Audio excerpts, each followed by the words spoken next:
వచ్చే విద్యా సంవత్సరం నుంచి పిల్లలకు బాలల భారత రాజ్యాంగాన్ని ఇవ్వనున్నట్లు మంత్రి లోకేష్ వెల్లడించారు. రాజ్యాంగంలోని అంశాలన్నిటినీ పిల్లలకు అర్థమయ్యేలా అందులో వివరిస్తామని తెలిపారు. దీనిని రూపొందించేందుకు ఓ కమిటీని నియమిస్తామని పేర్కొన్నారు. ఇక మహాత్మా గాంధీ, అంబేద్కర్, నెహ్రూ, సర్దార్ వల్లభాయ్ పటేల్, సర్వేపల్లి రాధాకృష్ణన్ వంటి గొప్ప వ్యక్తుల గురించి కూడా అందులో పొందుపరుస్తామని తెలిపారు. అందుకే సార్ దీంట్లో భాగంగా విద్యాశాఖలో మేము వచ్చే సంవత్సరం నుంచి బాలల భారత రాజ్యాంగం ఇవ్వాలని నిర్ణయం తీసుకుంటాం జరిగింది. దీంట్లో కాన్స్టిట్యూషన్లో ఉన్న అన్ని కాన్సెప్ట్స్ని సింప్లిఫై చేసి ఒక పిక్టోరియల్ ఫార్మాట్లో పిల్లలకి ఏజ్ అప్రోప్రియేట్కి ప్రధానంగా ప్రియాంబల్ అందిస్తూ ఫండమెంటల్ రైట్స్ ఏంటి, డ్యూటీ, స్ట్రక్చర్స్ ఆఫ్ గవర్నెన్స్ ఏంటి అనేది క్లియర్గా అందించాలని నిర్ణయం తీసుకున్నాం సార్. దాంట్లో భాగంగా భారతదేశానికి స్వాతంత్రం వచ్చిన కారకులైన మహాత్మా గాంధీ గారు, అంబేద్కర్ గారు, నెహ్రూ గారి గురించి కూడా దీంట్లో చాలా చెప్పాలని నిర్ణయించుకున్నాం. అంతేకాకుండా సివిక్ అవేర్నెస్ అనేది చాలా చాలా అవసరం. ఒక మాటలో చెప్పాలంటే చదువు పైన బాగా శ్రద్ధ పెడుతున్నాం, మార్కుల మీద పెట్టిన శ్రద్ధ, రెస్పాన్సిబిలిటీ, సివిక్ అవేర్నెస్ మీద మనం పట్టలేకపోతున్నాం.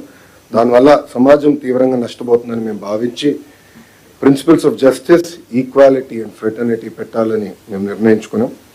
దీంట్లో సింపుల్ స్టోరీస్ రూపంలో పిల్లలకి అర్థే విధంగా చేయాలని నేను నిర్ణయించుకున్నాను. అంతేకాకుండా ఈ పుస్తకంలో ఇంటరాక్టివ్ యాక్టివిటీస్ పెట్టాలని, పజిల్స్, క్విజెస్ ఇవన్నీ పెట్టాలని కూడా నిర్ణయించుకున్నాం.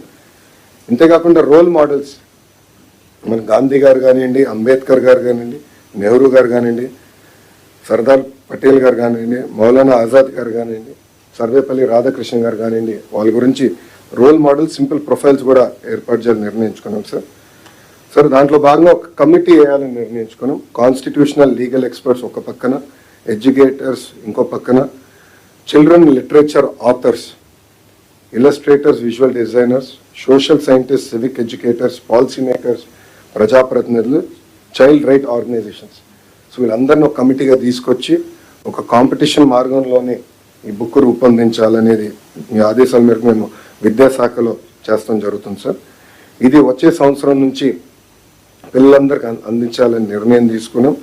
ఇది స్కూల్ కరికులంలో ఇంటిగ్రేట్ చేస్తూ టీచర్కి అవసరమైన ట్రైనింగ్ కూడా అందించి పెద్ద ఎత్తున వైడ్ డిస్ట్రిబ్యూషన్ కూడా చేద్దామని సార్. పబ్లిక్ లైబ్రరీస్ కూడా పిల్లలకి, పెద్దవాళ్ళు కూడా అందుబాటు తీసుకొచ్చే విధంగా చేస్తామని సభాముఖంగా తెలుసు. అందుకే సార్ దీంట్లో భాగంగా విద్యాశాఖలో మేము వచ్చే సంవత్సరం నుంచి బాలల భారత రాజ్యాంగం ఇవ్వాలని నిర్ణయం తీసుకుంటాం జరిగింది.